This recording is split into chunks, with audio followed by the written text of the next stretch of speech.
ভালো নাটকগুলো মাটি চাপা দিয়ে যায়। ড্রয়িং রুমের টেলিভিশনটা এখন স্টোর রুমে চলে গেছে। আমার জন্মজুরি ঠিক থাকে, আমি কখনো সেই নাটকে যাব না। ভিউ বড় কথা না, আমার কাছে ভিউ ইম্পর্টেন্ট না। দেখুন, আগের নাটকে এখনও যে হচ্ছে না তা না, আগের নাটকে বাবা মা ডেকে ডেকে নাটক দেখাতেন। বাবা মা না কেন, দাদা দাদি নানা নানিও বসে নাটক দেখাতেন।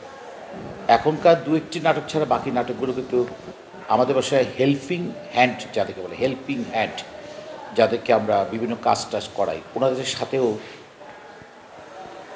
দেখা যায় না। ড্রয়িং রুমের টেলিভিশনটা এখন স্টোর রুমে চলে গেছে।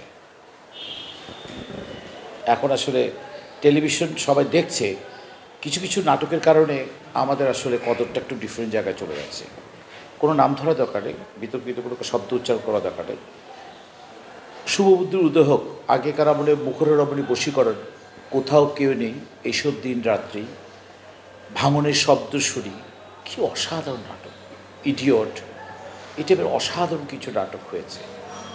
এখন হচ্ছে না, হচ্ছে, বড় ছেলে হয়েছে, অনেক অসাধারণ কাজ হয়েছে। সাগর জাহারের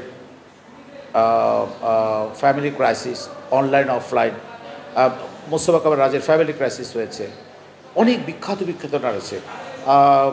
ভালোবাসার অলিগলি নাটক হচ্ছে, কায়সার ভাইয়ের গোলমাল হচ্ছে, হচ্ছে, সবাই দেখছে। এর ফাঁক ফুকুর দিয়েও ডিফারেন্ট ডিফারেন্ট কিছু নাটক হচ্ছে, যে কারণে ভালো নাটকগুলো অনেকটা মাটি চাপা দিয়ে যায়। বড় ছেলের মতো নাটক আপনি ভাবতে পারেন, এই সময় এসেও বড় ছেলে হয়েছে, হয়নি? কোটি কোটি ভিউ হচ্ছে। ভিউ বড় কথা না, আমার কাছে ভিউ ইম্পর্টেন্ট না। ভালো নাটক হচ্ছে, অনেক ভালো ভালো নাটক হচ্ছে, তবে নাটকের সংখ্যা কমে গেছে ইদানিং। আগে ঈদে নাটক লাগতো পুরো এক সপ্তাহের সমস্ত টেলিভিশনে 6,000, সরি ভুল বলেছি, 665-64টা। এই লাস্ট রোজা কোরবানির ঈদে মাত্র 46টা ড্রামা শ্যুট হয়েছে।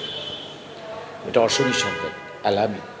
কিন্তু সেটি কিন্তু ইয়ের জন্য না, অরুচিকর অশ্লীল শব্দের জন্য না, সেটি পারপার্শ্বিকতার বিভিন্ন কারণে হয়েছে। তবে হ্যাঁ, আপনার কথাটা যদি আমি এভাবে বলি, তাহলে বলবো যে আগে সেই মুখরের রমণী বশীকরণ, সেই টাইপের নাটকগুলো খুবই কম হচ্ছে। এইসব দিন রাত্রি, কোথাও কেউ নেই, সেই সব নাটকগুলো কম হচ্ছে। একটা সময় ব্যাচেলর পয়েন্ট নিয়ে অনেক ধরনের কথা হয়েছে, আবারও ফিরেছে, দর্শক কিন্তু আপনাকে আসলে চায়। আমার জন্মজুরি ঠিক থাকে, আমি কখনো সেই নাটকে যাব না। আমি এমন নাটক ধরবো, বড় ছেলে, আমি এমন নাটক ধরবো মুখরের রমণী বশীকরণ, আমি জবা কুসুম রকম জোকরের মা। একসময় আমজাদ হোসেন সাহেবের এই ধরনের নাটক দেখার জন্য আমি 2 পাতা মুখস্থ করে লিখতে পারতাম।